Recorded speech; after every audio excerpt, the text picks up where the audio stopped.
किरण मल की तरफ से रउआ सबके नमस्ते और प्रणाम। आज हम जितिया व्रत के कहानी लेके आई बानी। अगर कहानी पसंद पड़े तो चैनल के सब्सक्राइब कर दे और कमेंट बॉक्स में लिख के बताए कि कहानी कैसा लागल। धन्यवाद। नर्मदा नदी के तट पर बहुत ही पुराना बड़हन और हरिहर पाकड़ के पेड़ रहे। वही पेड़ के ऊपरी डाल पर चिल्लो अपन घोंसला बना के रहत रही और वही पाकड़ के नीचे मांद बना के बिल बना के सियारिन भी रहत रही। दोनों जानी में बहुत घनिष्ठता रहे, बहुत पक्की मित्रता रहे। दोनों जने जहाँ भी जात रहे लोग सथवे जात रहे लोग, सथवे खात रहे लोग, घूमत फिरत रहे लोग। एक दिन गांव के औरत सब मिल के नर्मदा नदी में नहाए अली। सरसों की खरी तेल से नहैली। नहा धो के जीती बंधन बाबा और अपने पितर सबके खरी तेल चढ़ौली बढ़ौली। ई सब चिल्लो पाकड़ के पेड़ के ऊपरी डाल से देखत रहली तो उनके रही ना गई। तो का कैली, वजह से पेड़वा पर से उड़त उड़त नीचे उतरी अली। आके परबैतीन लोग की लगे बैठ गईली और पूछे लगली ई का होत बा हो बहन। तो वही में से वो परबैती कहली, हे बहन की जितिया व्रत में जिन वाहन बाबा यानी द्वितीय बंधन बाबा का पूजा पाठ कइल जाला, उन्हीं की उपासना कइल जाला। ई व्रत आश्विन मास यानी कुआर मास के अंधरिया अष्टमी तिथि के कइल जाला। ई व्रत कइले से पति के उम्र बढ़ेला, सुहाग अमर रहेला। ई व्रत के जीवपुत्रिका जिमुतवाहन व्रत भी कहल जाला। ई व्रत संतान के रक्षा खातिर भी कइल जाला। ई व्रत के प्रभाव से संतान सुखी संपन्न रहेला, धन धान से भरपूर रहेला। जितिया व्रत जे भी भूखेला ओकर हर मनोकामना पूर्ण होला। ई सब सुन के चिल्लो रानी बड़ी खुश भइली और मेहरारू लोग से पूछली ई व्रत कैसे कैसे कइल जाला। हमहू जितिया के व्रत कइल चाहत हनी, कृपा करके हमहू को बताई सके। तो वही मेहरारू से कहली ठीक बा, ध्यान लगा के सुना। पहला दिन यानी सप्तमी के दिन नहाय खाए कइल जाला। फिर 4 बजे भोरई में सरगही खाए के अष्टमी व्रत कइल जाला। द्वितीय बंधन बाबा के खरी तेल चढ़ा बढ़ा के तरुई की पत्ता पर गोड़ लागे जाला। भीतर सबके भी खरी तेल चढ़ावल जाला। जवन तेल बच उठ जाला ओके घर के जो लइका रहेला लइका के पूरा देह घुमल देला, रोग व्याधि ना हो। जो सियान बा वो के हाथ में गोड़ पर लगा दिया जाला। जितिया के पूजन विधि व्रत कइले के विधि मेहरारू लोग से जान के चिल्लो सियारी के लगे गईली और जाके कहली कि हे बहन, गांव के मेहरारू अपने लड़का की रक्षा खातिर, अपने बाल बचवन खातिर, ओकरे लंबी उम्र खातिर जितिया पर्व भूखल बाड़ियो। हमहू जितिया भूखब कि हमरो बेटा होके और बेटा होके अमर होके। ई सब सुन के सियारी कहे लगली, हे बहिन तू भूखबू त हमहू भूखब, कम थोड़ी न बानी। हमहू अपने बेटा खातिर भूखब कि हमरो बेटा होके। तो चिल्लो का कही मना कइली, हे बहिन तू कैसे रह सकेलू, बहुत कठिन व्रत है, तू त राहे द पेटू आदमी भूखा आदमी हमेशा खात रहे चपड़ चपड़। ई व्रत बहुत संयम और श्रद्धा से कइल जाला। पर सियारी ना मानली, कहली ना हम तो जरूर भूखब, जब तू भूखबू त हमहू भूखब। जिद पड़ गई, कहली ना हमहू रहब। हरी साथी दोनों जानी प्रण कर लेली कि अब हमनी के जितिया भूखल जाए। दोनों जानी मिल के पोखरा तीरे आ गई लोग और मेहरारू लोग जहाँ रहे लोग पूजा पाठ करत रही। मेहरारू लोग वही लोग से का लोग खरी तेल मांग लिया लोग और पूजा के जौन जौन सामान रहे, जितिया के पूजन जौन सामग्री रहे सब मांग के ओकरी बाद लोग दोनों मिल सहेली नर्मदा जल में स्नान कर लो और अपने पुरखा पुरनिया जो रहे लोग पितर लोग और उनके नाम ले ले खरी तेल चढ़ावल बढ़ावल लो और निर्जल उपवास कर लो। दिन तक लोगों के हंसत खेलत एकदम बीत गए, बुझेबे ना कइल कि व्रत पाड़ल। चिल्लो अपनी जब रात भइल तो चिल्लो का कही अपने घोंसला में गई, अपने खोता में उड़ के चल गई के बाद अंधेरा होने लगा। पंछी जात रही ऊपर चल गई और सियारी का कही जब मान बनौले रही पाकड़ के पेड़ के जड़ में वही में जाकर घुस गई। कुछ रात बीतले पर सियारी में बड़ी तेज लगा, उनकी पेट में बड़ा बड़ा लगना था और एकदम भूख से बेचारी व्याकुल हो गई, परेशान हो गई। मन में सोचा तरी कि काश नहीं सब मांस मिल देते तो ये चीज भर पेट गई थी। और उनके अपोजिट जौन बाड़ी चिल्लो रानी जौन बाड़ी बहुत धार्मिक प्रवृत्ति रह गई थी। वो अपने खोता में आराम से सुतल तो ना रही, लेकिन आराम से बन्हन बाबा के नाम जपत रही, भजन कीर्तन करत रही, माला जपत रही। और उनके मन में बस ये भावना रहे, हे भगवान हमार जौन भी बाल बच्चा हो के सब ओके स्वस्थ रखिए, अमर रखिए, हमार सेनु सुहाग सदा बनोले रखिए बाबा, मांग को पूर्ण रखिए बाबा।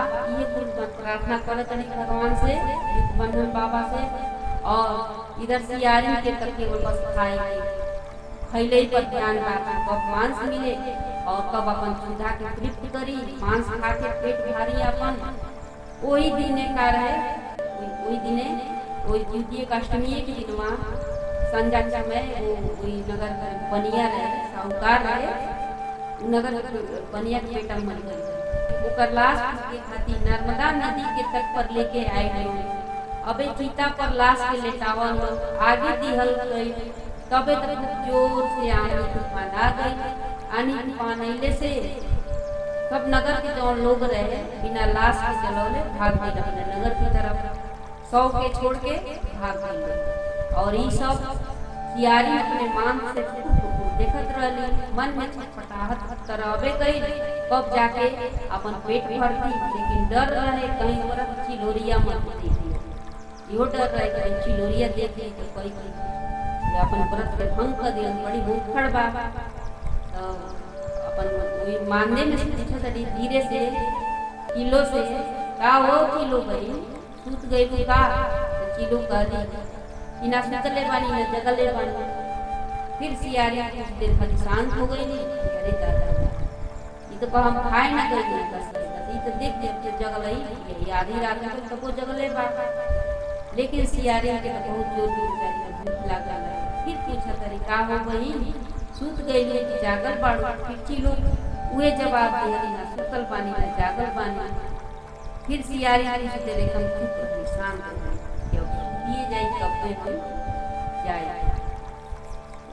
फिर कुछ देर के बाद पूछा तरीका हो गई सूत गई कि जागल बाड़ू। ई बात चिल्लो कुछ ना बोले, एकदम कल सा गई। और वही खोता में टुकुर टुकुर चुपचाप देखे लगली।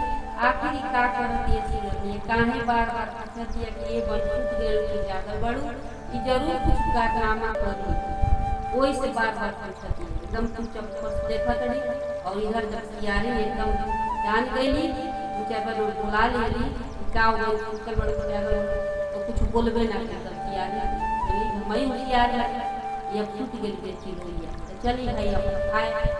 तो का कहली चिलो के सूतल जान के चुपके से अपन गोड़ के दबा के और नर्मदा नदी के तट पे तीरे चल गई। और लसिया पे जरते रहे, कहीं बुझ गए पानी से, कहीं जरत रहे।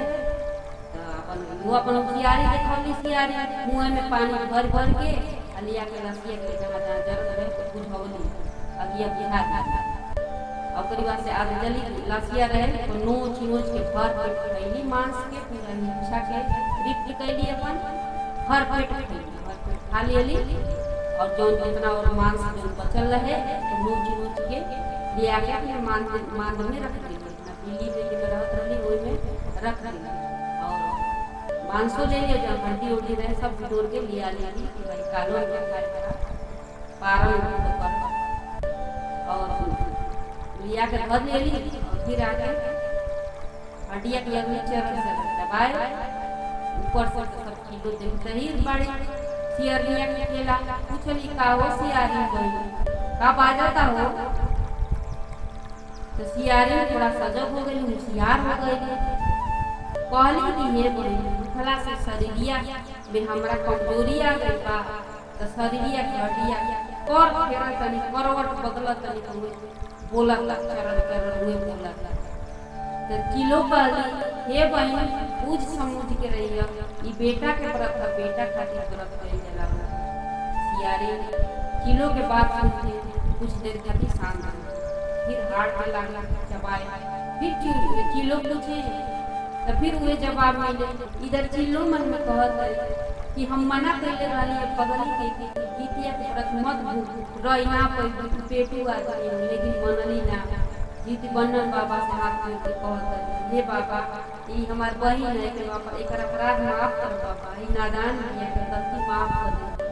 ऐसा ही भोर गए सियारी नीचे से कहत रे चिलो गई चलो पारन करिए ले रही चिलो कर बाप रे बाप इतना भिनसारे पारन, इतना भिनसारे पारन थोड़ी ना कल जला।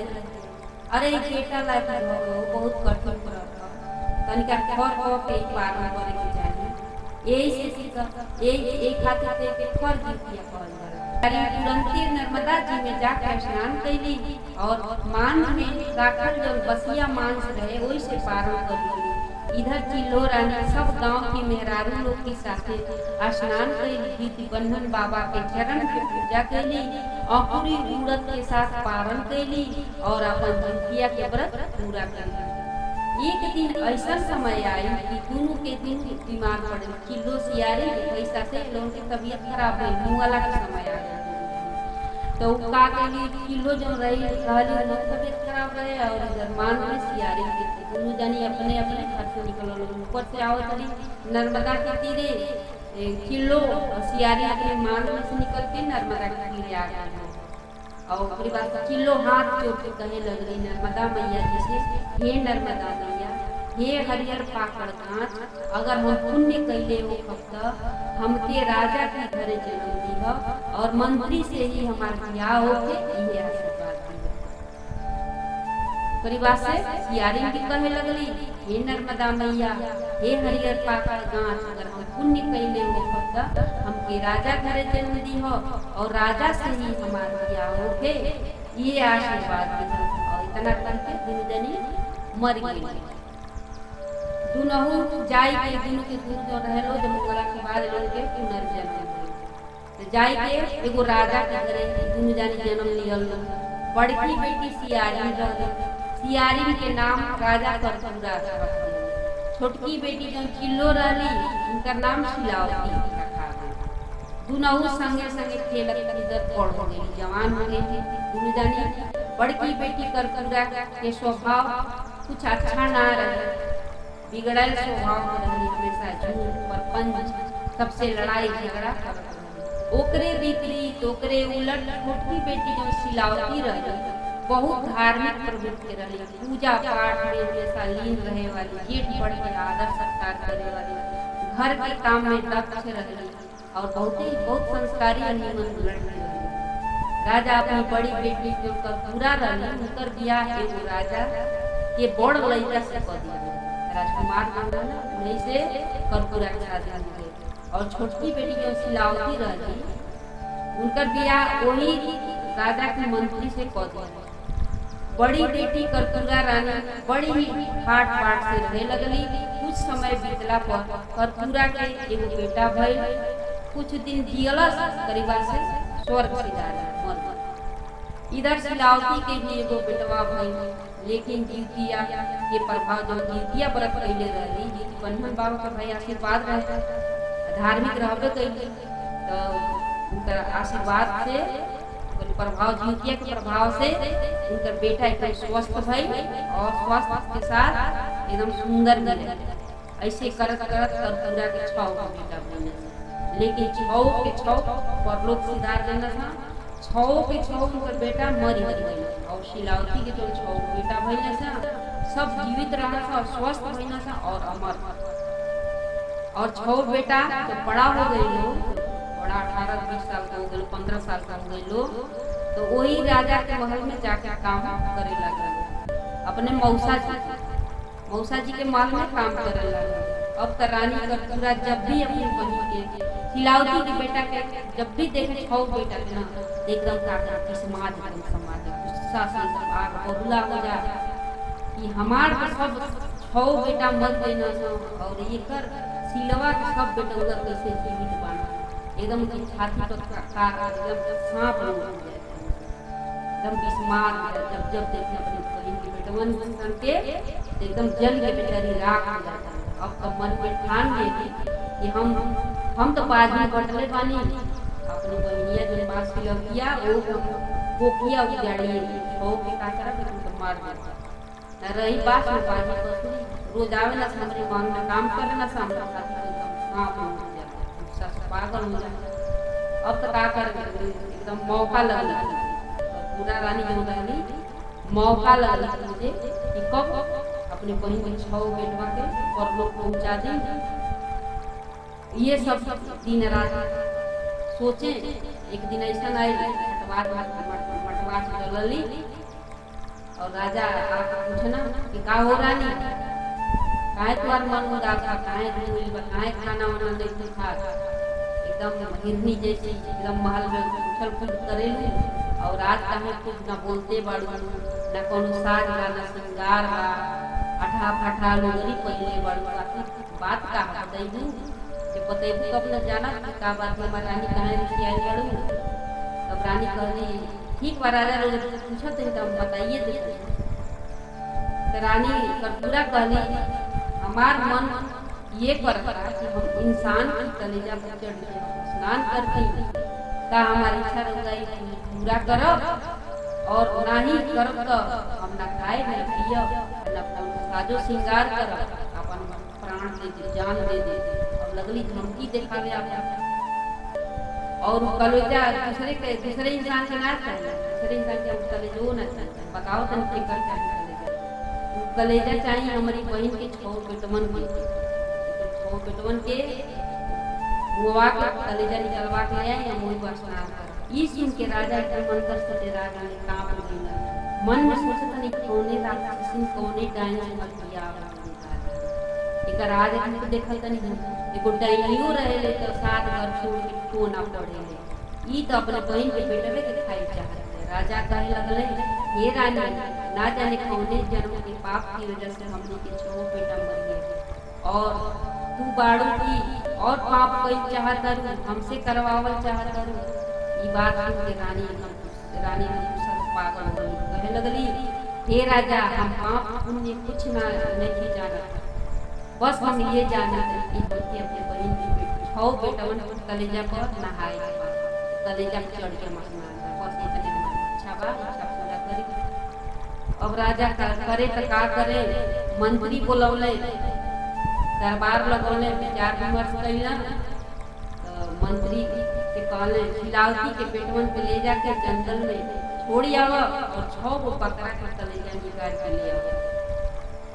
मंत्री वैसे ही कहले शिलावती के छो बेटवन के जंगल में छोड़ी अइले और छो को पकड़ा के कलेजा राजा के दिले राजा रानी के ले जाकर दे दी। रानी कलेजा पर बड़ी मगन करी बड़ी सोची एकदम अट्टा पास करतड़ी हंसतड़ी जग खेल बनी बेटवन के मरा के वो पाज में दे दी बहुत खुश हुई और फिर सब कलेजा पर बढ़िया सा स्नान कइली बेचारी के मन शांत हो गई बढ़िया काम हो। इधर शिलावती अपने छो बेटा से कहते बाबू लोग ऐसे घर में रहो लोग का कैसे काम चले घर का खर्चा कैसे चले छो घर में बहुरिया बड़ी का कहिए देखा तानी की कई दिन से राजा के महल में तो हम लोग काम करने के जाते हो काहे का बात है बबुआ लोग छो बेटा कहे लगले मौसा हमने के काम से निकाल देले बाड़ा यही से नहीं किया जाता।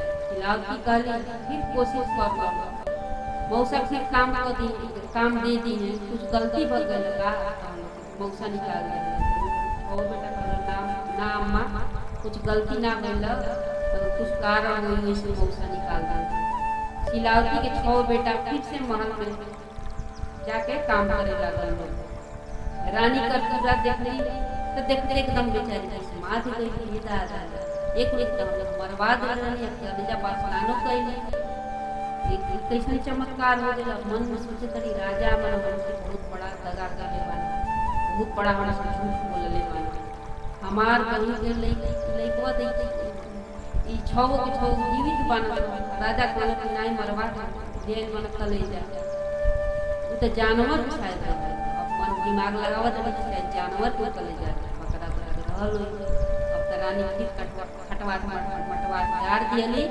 कोको भवन में फिर राजा शिकार खेल के चिड़िया से पूछा रानी कहाँ बाड़ी चिड़िया कहल कोको भवन में बाड़ी खाना वाना कुछ नहीं खा गईले उपभवन में रानी की लगे कपाट का रानी तबियत तो ठीक बा ना का बात है काहे पे उपभवन में काहे उदास पड़ो कौनो साजो श्रृंगार नहीं खाना वाना नहीं कैसन हो गई रानी कहली राजा सब सब सब जानत नहीं काहे अनभिज्ञ बनत नहीं सब कुछ जानते हुए हमसे काहे पूछत नहीं अब तक जबले हमरे बहन के छो बेटन के कटल सिर ना देख ले हम यहाँ से जिलब तक राजा कितनो मनावे कितनो समझावे रानी की जीत छोड़ दे पाप हो बहुत बड़ा पाप महापाप अब एक ही जन्म में तू बाजी बड़ी अगला जन्म में न जाता है कुछ सोचा सोचा मन से सोचा दिल से सोचा रानी कहली बस अब हम कुछ ना सुनल चाहता नहीं हमके बस छमन के मूड़ी कटल चाहता छो मूड़ी देखल चाहता नहीं हम पागल की अट्टहास करतड़ी हंसतड़ी राजा कहतड़ी पागल मत हो जा राजा एकदम अंदर रोवता फिर भी क्या करे अब रानी के बात मान नहीं के पड़ी अपने महल के दरवाजा पर ही का गणासा लगवा देना मेन गेट रहे दरवाजा महल के जौने बड़ी बड़ी रहे राजपूत छौक लेके आवे लोग दरवाजा पड़े वही जगह गणासा लगवा दी जैसे ही भोरे भोरे सिलावती के छौ बेटा आई लोग काम पर राजा के दरवाजा पर अंदर जैसे आई लोग पैर रखल छौ के छौ मुड़ी धड़ से अलग गई छौ की मुड़ी कट के नीचे गिर गई पूरा लहू चारों ओर एकदम बिखर गया चारों खून एकदम फैल गया वही दिन जीतिया के अष्टमी व्रत रहे सिलावती जीतिया व्रत हमेशा भूखत रही हमेशा से ही पूर्व जन्म में भी भूखली एहू जन्म प्रेजेंट में भी भूखत रही राजा छौ की मूड़ी उठाई के रानी के हाथ में ले आई के रखना रानी देख के एकदम बहुत खुश हो गई छौ मूड़ी के काटली चेरिए चली कपड़ा ले आके ललका कपड़ा ले आके तनी छौ गो चेरिए चली चपोली ले झांपी हो छौ और वही में काटली छौ मूड़िया लपेट दी अलग अलग छौ कपड़वा रहे छौ मूड़ी लाल कपड़ा में लपेट पान बांध के परिवार से काटली काली नागिन के पतला पतला बच्चा मूड़ी ताकि जैसे वो सिलावती अपन बोले जाते बोलिया तो लगा काट वो मन पूरा खानदान साफ कर रही है हम नाशा कर दुआइए दे और सिलौती जो पसंद किया वो मत जैसे खोले जाए नाक में पता चल काला काला बन की धागा तो धागा वही के बांध दी काली नाड़ा बना के बांध दी और दासी से हाथ में देख ली छौ गो दासी को बुलौली छौ गो दासी आई छौ के हाथ में दे ली छौ गो चपोली ले जा हमारा बहन फिलहाल के दिए ले आओ कह दिया कि हमारी तरफ से ही जीतिया के उपहार राजा का कहने सिलावती की बेटा के छौ धड़ के जंगल में कटवा दिए इधर दासी छौ झांपी लेके सिलावती की घरे आ गई कहली हमार रानी उपहार भेजले बाड़ी जीतिया के सिलावती कहली देवपुरी बाना वही देवपुरिया की सामानवा रख दो मंदिर है मंदिर के सामने छौ झोपड़ी रख दो दासी का कह लो छौ झांपी हो जा मंदिर देवपुरी रहे वही के सामने रख के चली गई जब महल में गए लो कर्पूरा रानी पूछली दसियन से कि सिलावती की का दशा था जानना चाहते हैं का बाबू किया दासी कहली अब एक झांपी खोल के देखले नहीं की उनकी मंदिर के सामने में रख के आई इधर जंगल में जब धड़ फटवावल दे रहे राजा धड़ फटवा दिला छौ के सिलावती की छौ बेटा के तो ज्योति बन्नन बाबा साधु के भेष बना के छौ धड़ के पास आए और माटी के मुंडी बना दी मुड़िया कट गई है मुड़ी बना दे धड़वा रहे के छौ जन के और मटिया की मुड़िया बना के सब बना वाला दिया ना धड़वा से जोड़ दी और अपन कानी अंगलियां काट के और खून छीट दी जब खून छीट दिया ना तो छौ के उनका लड़का रहे सिलावती के जिंदा कर दिया और उठ के बैठ गई हाथ जोड़ के पूछने लगल हे साधु बाबा हमने के जंगलवा में कैसे आई है जब साधु बाबा कहले साधु भेष में जब की बन्नन बाबा जी ने कहले सब कहानी कह के बता दिया मौसी पर साथे काका कइले कहले बेटा हम जीमुत पावन है, जीवन के रक्षा करे वाला है, तुहार माई तुहन लोगन खातिर जितिया के व्रत भूखल बाड़ी, घरे तुहार राह देखे करी, तुम लोग के राह तक करे कब हम बबुआ आई, जल्दी जा लो घरे, बहुत लेट होता, बहुत देर होता। छो बेटा के घोड़ा देले, सुंदर कपड़ा देले, पहिन के छो बेटा घोड़ा पर सवार होके आ गए दरवाजा पे। अम्मा पूछत रही ये बबुआ लोग काहे इतना देर भइल कहे लागल लोग अम्मा मौसा शिकार खेले खातिर हमने के बहुत बहुत दूरे जंगल में भेज के गई अपना गइला त हमने के बहुत दूर जंगल में शिकार खेले गइल ना, यही से देर हो गई। अब तो आ गई ना सिलावती सती नारी अपना सत्य से आँख बंद करके सत्य से जाने ले कि हमारे बहन हुई लड़कन के साथ काका ले लिया, काका कहने के सब जान गई। मने मने श्रद्धा से जीमुत पावन बाबा के धन्यवाद कैली। शिलावती अपने बेटा के पाके बहुत खुश भइली और अपने तो नहाए चल देली।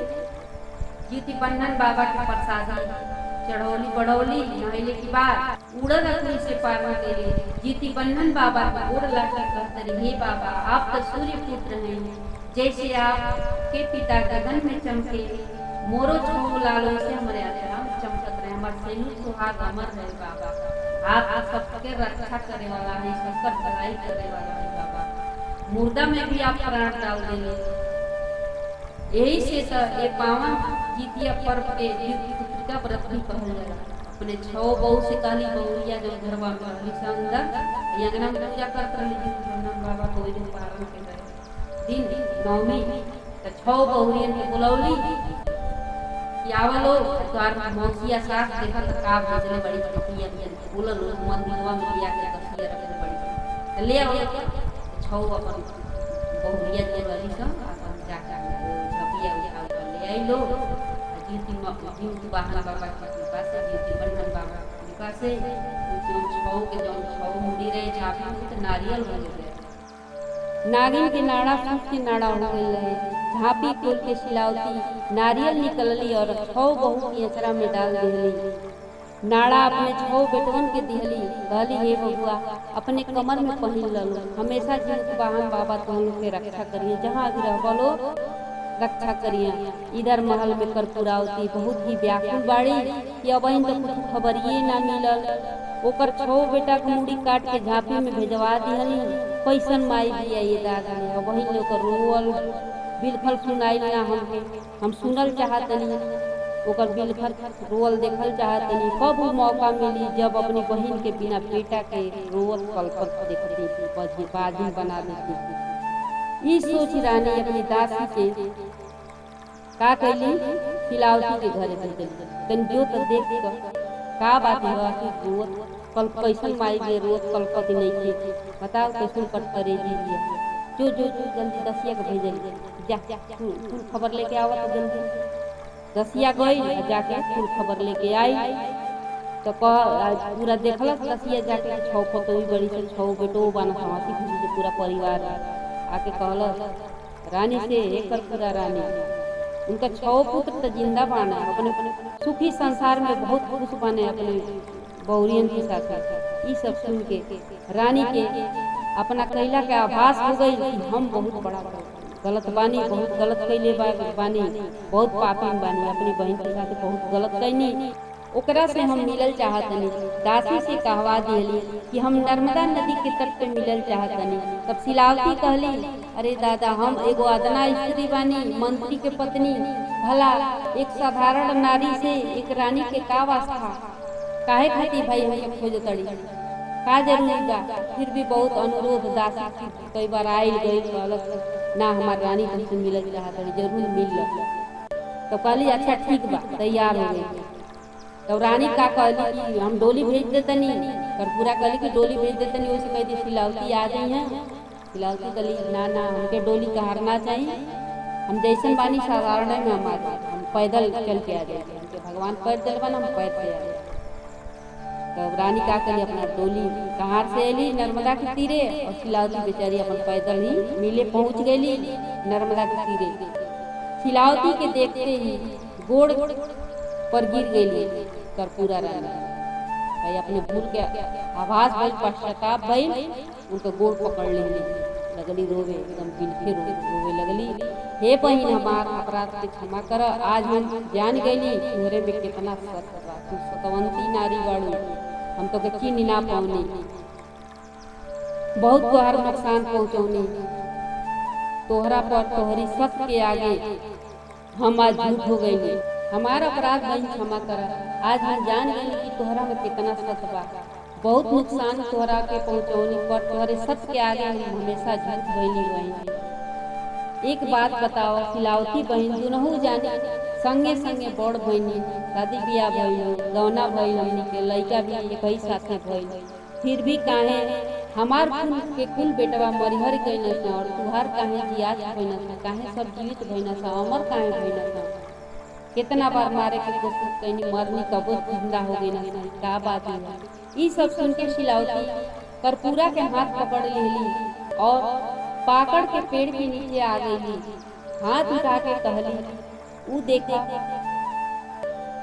देखा पाकड़ के जौन हरा पेड़ बा सूख हो गइल बा, सूख ही गइल बा, पिछला जन्म के कोई बात है, तब हरा भरा रहे, आज देखा ठूठ हो गइल बा, लेकिन फिर भी मांद बा, और मांद देखा करू ना पाकड़ के जौन जड़ बा, वही में तू रहलू, वही में तू रहत रहलू, कुछ याद आई कर्पूरा, याद कर, अपने दिमाग पर जोर डालो बही, तू पिछला जन्म में सियारी रहलू और वही मांद के भीतर रहत रहलू, और ऊपर पाकड़ के ऊपर देखा खोता, वही खोता में चिल्लो यानी हम रहत रहे, आज भी वो खोता के कुछ अवशेष बा, कुछ तिनका बा, देखा करू ना, भले सूखी गइल बा पाकड़, लेकिन अगले बा घोसला तोहर मांद बा, बहुत ही पक्की सहेली रहनी हमनी के, याद करा एक दिन कुआर मास के अष्टमी के दिन यही नर्मदा नदी के तीरे गांव के मेहरारू जीवती बन्धन बाबा के व्रत कई के पूजा करत रहली, तो हमनियो दुनहु